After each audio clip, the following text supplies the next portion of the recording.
doing the work to overcome what others have taught you. Right on. Okay, Enlightenism. Enlightenism is the book that she was doing the meditation from, folks. It's available. You can get the book anywhere the books are sold. Thank you so much, Sister Carolyn. You're welcome. Okay, folks, you just heard Sister Carolyn give us a wonderful meditation that comes from the book Enlightenism. I'm Brother Malcolm. I am a self-help spiritual freedom philosopher. Self-help is the part of me that says to you, we can all help ourselves when we recognize that the greater power of God is in us. God is consciousness. God is always consciousness, colorless, faceless, and formless, whole, perfect, and complete, free of lack, limitation, and struggle, all of the things that bind us into pain and suffering. Who are you aware of being today? Who is the person? And how are you defining yourself? What beliefs are you using to define yourself? This awareness of being.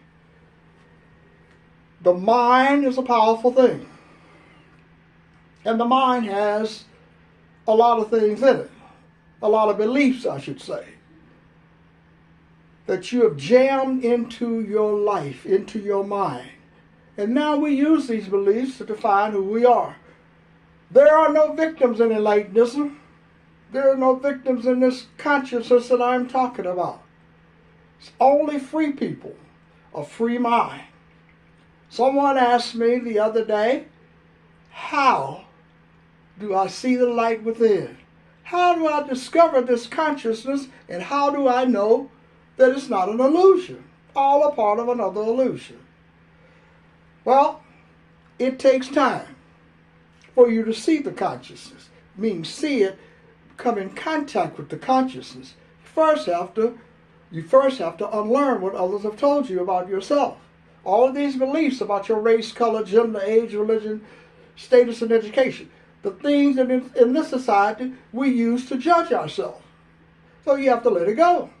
That takes time, because it's a part of the beliefs you use to define who you are aware of being. And there are many ways to begin the inward journey. It's on the inward journey, the journey within the mind, that you will discover the consciousness of truth about who you really are. This prepares your mind, your consciousness, to receive different information. This is where your goals change. See, this is where your life changes. Your life changes within on the inward journey. I have set many goals like all of you. They're called toxic human goals of what I wanted to do. And this is where I wanted to invest my time in order to make the world a better place for us to live in. Make the world a better place. Change things without first changing myself. You know, people pass laws all the time, not to change themselves. They're just making them up as they go along. So someone said, well, you know, let's change the speed limit from 65 to 70 on interstate freeways. Let's just change it, because too many people are having accidents. Those laws are not what I'm talking about. That's not the change I'm talking about within. The change I'm talking about within is you can begin your life with the journey. No matter where you are today. See, it doesn't matter where you are. Wherever you are today, if you're defining yourself with toxic beliefs, then you have a problem. Because you have age, race, color, gender, religion, status, all of these things now will prevent you from entering on to the inward journey. You'll stop. So, I'm too old. Who told you so? You told yourself. My race is stopping me, my color, Why? I said, well, somebody told me. And I believed it.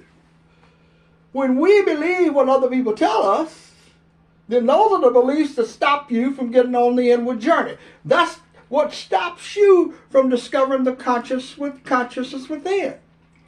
So I had a goal when I began seeking a new way to think and live. I called it, the beginning of my work was empowerment. And I created it as a philosophy because that's what my background was at the time. The empowerment philosophy, self-help, you empowering your mind to overcome your own problems, to overcome the problems in your life. And I wrote a book called The New African American Man to symbolize the work, to say this is a new way to think and live. So hence the word New African American Man. And that journey led me to other things in consciousness, to Enlightenism, a new way to think and live, a powerful mind. And what I learned and discovered for myself is what you think of yourself in toxicity is not what you think of yourself in consciousness on the inward journey. Things change and you start thinking of yourself differently. You start letting go of all of the things that are restricting your journey, restricting your power, your clarity. And then your goals change. So my goal changed. And my goal changed at the moment that I was able to deal with clearing the mind through meditation, through prayer, through solitude, anything that I could do. I wanted to clear my mind and get at peace with myself. And one of the things that I learned and discovered, I should say, from meditation and prayer. When I meditated and prayed, at that moment, I had a different feeling about myself, a different interpretation of myself. See, in the meditation of clearing my mind at the moment, even though other things kept coming into the meditation and into the prayer. But there was a certain peace, there was a certain excitement within the moment. I felt better about myself than I did before I meditated or even prayed. Because both are tools to get in contact with yourself. And what I discovered, and perhaps many of you have discovered the same thing, when I stopped praying or meditating, and I entered back into the awareness of being home, into an awareness of being somebody, then when I realized my mind was cluttered, I came out of the meditation, out of the prayer, into the world of beliefs. And now I'm all caught up into what's happening outside. Now, just a few moments ago, I'm dealing with clarity, feeling good about myself. There's someone, I turn on the television, I turn on my computer, I turn on the cellular phone, then all of a sudden I'm hit with all of this information about what's going on in the world. Inflation, unemployment, racism, brutality, all the things that are happening. And that's what you're unable to do until you clear the mind. Then when you meditate and pray, you become that which you are aware of being. Now your home, the place where you dwell, is in the consciousness where you were free. And you have to make that transition from the meditative prayer back to the form. And then you can say, I am that person. I am. Or, in other words, I was praying and doing something for something that I already had. I already had this power within me. But I cluttered my mind, my house, my home. My home is my consciousness, where I live. I return home whenever I travel somewhere. I come back to my awareness of being the person that I've always been aware of being. It's like a vacation, traveling. If you've ever traveled anywhere, particularly where you have to stay in a hotel, if you notice one thing, when you go into a hotel, they won't let you in the room until the room is clean. They don't let you into a cluttered room because they feel, I imagine, that you wouldn't feel good. But now in our own home, and this is a metaphor home also, it's cluttered. And we keep it cluttered all the time. And we hide the clutter. Well, some people in the physical clutter of a home, a physical place where the form lives, it's cluttered too. You didn't make up the bed, didn't sweep, didn't do a lot of things. Said, oh, it's okay because nobody's coming by. No one's going to see it. But when you become accustomed to cleanliness of the mind, now this is a metaphor. I'm not telling anyone that you're dirty or anything.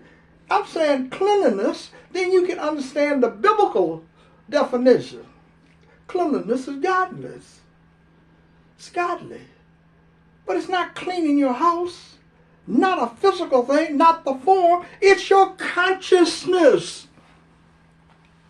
When you clean your consciousness of the toxic illusions that people have told you about who you are, about your history, about who you are today, about where you came from, about the way you should think and live, the way other people want you to think and live. And then you become afraid to become a free thinker because you believe someone is going to take something from you. The things that you cherish. What are things? Status, education, wealth. All of those things impact your decisions. And there's another way to think of yourself. When I am talking about cleansing the mind of toxic illusions, I'm talking about doing the work in the mind, where your goals must change in order for you to change. You must let it go. You cannot carry all of that weight, that toxic weight, into consciousness. It's going to stop you. You have to clean it up. It's a different type of cleansing. It's cleansing the consciousness. So, where you live. This is where you live. This is where you return. And I've seen it all of my life, and so have you. I have seen people, when I was particularly a little kid in church, I have seen such great pain and deep, deep faith from people that felt hopeless and powerless. I saw it with my own eyes. And then I saw that when they reached that fervor of just an exhilarated feeling of power, and when they came out of the building, into the other world, I saw it disappear. It disappeared into the environment. And they returned to being aware of their race and color, gender, age, status, and education. That's the home that all of us built with toxic illusions. And this is the home that I am talking about changing. I am talking about cleansing the home, removing the clutter, cleansing the consciousness where you live, focusing your energy on a new goal that you will discover for yourself in the consciousness of enlightenism. That's what it's about, folks. Enlightenism is a new way to think and live. And I'm Brother Malcolm. And join me again, because step into your power with Enlightenism. Don't be afraid of yourself. Trust yourself. Don't be afraid of yourself. Create a mind. Cleanse your consciousness so that you can be the person you were divinely created to be. Have a great day. I'm Brother Malcolm. See you next time.